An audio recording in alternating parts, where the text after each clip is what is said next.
Lance Armstrong ganó el Tour de France 7 veces, pero si uno mira los registros no va a ver el nombre de Armstrong en ningún lado. ¿Por qué? Bueno, porque el organismo internacional que regula el ciclismo lo declaró culpable de consumir sustancias prohibidas para mejorar su performance. ¿Es tan mal doparse para mejorar el propio rendimiento? El filósofo Julian Savulescu, por ejemplo, dice que no. Fíjense la analogía que traza para mostrar su punto. En primer lugar, es moralmente aceptable que un atleta contrate un entrenador de élite. En segundo lugar, contratar a un entrenador de élite es muy parecido al doping, en que ambos proporcionan una ventaja en las competencias. Si contratar a un entrenador de élite está bien, entonces doparse también debería estar bien. Las analogías se usan todo el tiempo cuando queremos defender que algo está bien o que deberíamos hacer algo.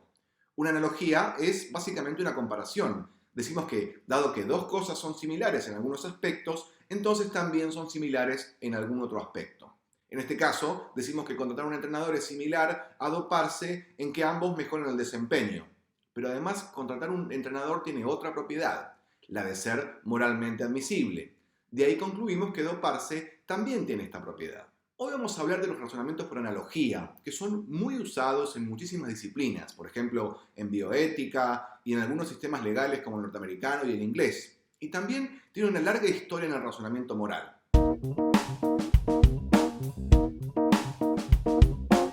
Los razonamientos por analogía tienen una estructura común. Partimos de un hecho o situación X que tiene una cierta propiedad M. En los casos que nos interesan, esa propiedad es moral, como por ejemplo estar permitido o estar prohibido, o incluso no poder ser razonablemente exigido a nadie. Por ejemplo, no le podemos pedir razonablemente a nadie que se suicide para salvar a otros.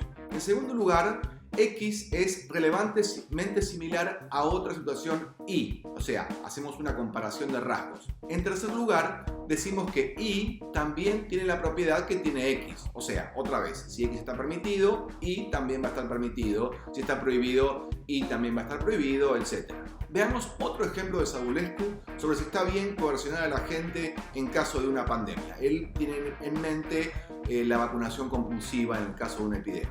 En las emergencias más graves, cuando está en juego la existencia y la libertad de toda la población, las personas son reclutadas para servir a su país, a menudo con alto riesgo de muerte o lesiones permanentes.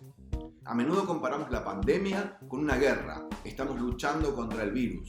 Si las personas pueden ser enviadas a la guerra contra su voluntad, en ciertas circunstancias, algunos niveles de coerción están justificados en la guerra contra el virus. ¿Qué dice Savulescu? ¿Cómo funciona su analogía? Bueno, en una situación X, como una guerra, donde hay una emergencia grave y la existencia y la libertad de toda la población está en riesgo, esa situación tiene la propiedad de que está permitido reclutar gente contra su voluntad, con grave riesgo para su vida o riesgo de lesiones. Por otro lado, tenemos otro hecho Y, en este caso una pandemia, que se parece a una guerra. Es una emergencia grave y además posiblemente hay riesgo para la población, etcétera, etcétera. Por consiguiente, si en una guerra podemos obligar a la gente a correr riesgos, también podemos hacerlo en una pandemia. La idea básica acá es que tenemos que tratar a los casos similares de forma similar. Ahora bien, no todas las analogías funcionan. A fin de cuentas, todas las cosas son parecidas en algunos aspectos y difieren en otros. Y las diferencias pueden ser más importantes que los parecidos. Pensemos en esta analogía que concluye que está bien mentir en los negocios. Empecemos por el caso central. En el póker es moralmente permisible engañar a tus competidores de ciertas maneras. Por ejemplo, mintiendo sobre lo buenas que son tus cartas. Por otro lado, los negocios son relevantemente similares al póker en que nadie espera que ninguno sea completamente honesto. Ahí está la comparación. Por consiguiente, en los negocios es moralmente permisible engañar a sus competidores de ciertas maneras. Por ejemplo, reteniendo información en las negociaciones.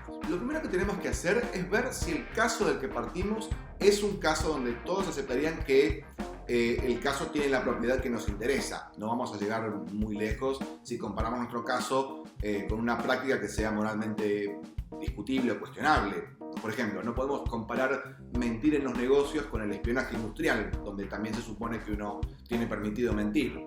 En este caso, Parece que sí, porque mentir en el póker todos pensamos que está más o menos bien. Lo más importante viene ahora. Tenemos que evaluar los casos que se parecen de un modo que sea relevantemente similar. Pero esto implica también que tenemos que ver si no hay algún otro rasgo que también es relevante, pero hace que los dos casos sean distintos.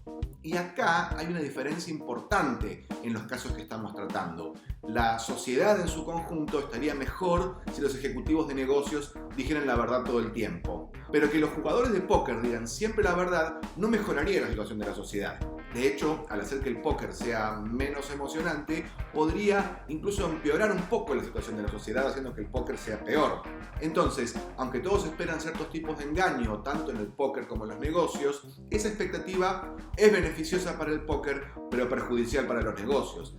Eso es relevante para la conclusión porque sugiere que el engaño en el póker está mejor justificado que el engaño en los negocios. Entonces, para ganar claridad sobre si está bien o mal una medida o un hecho, tenemos que encontrar algún caso donde, en primer lugar, sea muy claro y evidente que la conducta propuesta está bien o mal. En segundo lugar, indicar que ese caso se parece de un modo relevante al caso que estamos evaluando. Similarmente, para evaluar si una analogía es aceptable, tenemos que, en primer lugar, otra vez, asegurarnos que el caso con el que se quiere comparar es realmente claro y evidente. Si el caso es dudoso, no podemos ni empezar a comparar. Y en segundo lugar, asegurarnos de que no hay alguna diferencia relevante e importante que no estamos considerando. Si la encontramos, podemos decir que la analogía es inválida, que los dos casos no se pueden comparar y que por consiguiente uno no sirve para justificar al otro.